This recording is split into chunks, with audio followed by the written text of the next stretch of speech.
Защо е добре да комбинираме шоколада с чесън или сол и как да приготвим сладолед с течен азот.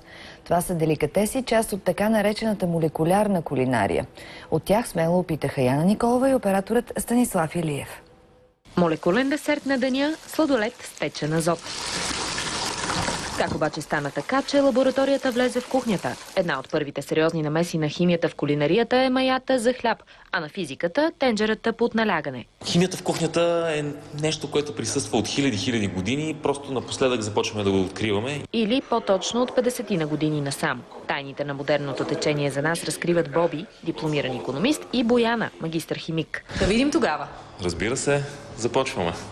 Боби разказва, че най-големите майстори в молекулярната кухня са каталунците, а един от най-популярните ресторанти в Испания всяка година затваря врати за 6 месеца, за да изобрети менюто за следващия сезон. Молекулярната кухня не е толкова готвене, колкото е трансформиране.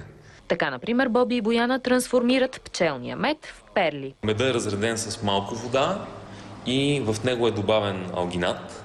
Алгината се извлича от червени водорасли. А ето какво се случва, когато капки от меда се потопят в калциев хлорид. Понеже алгината не обича калциев хлорид и създава една желираща мембрана.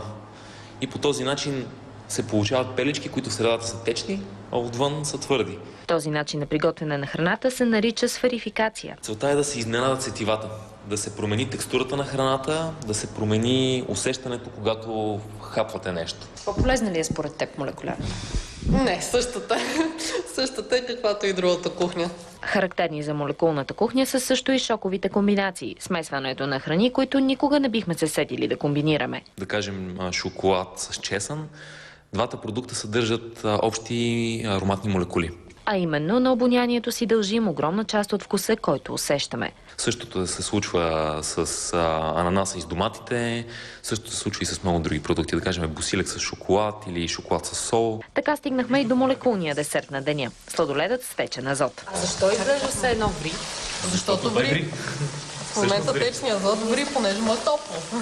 Азотът, чиято температура е минус 197 градуса по Целзий, се изпарява и така прави от киселото мляко сладолед. Можем ли сами вкъщи да си направим тези неща, които правите? Абсолютно никакъв проблем няма за всеки.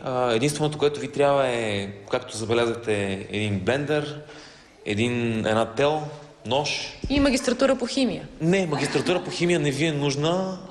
Нужно ви е... Малки насоки откъде да си намерите нещата. Да. За новините на Нова, Яна Николова.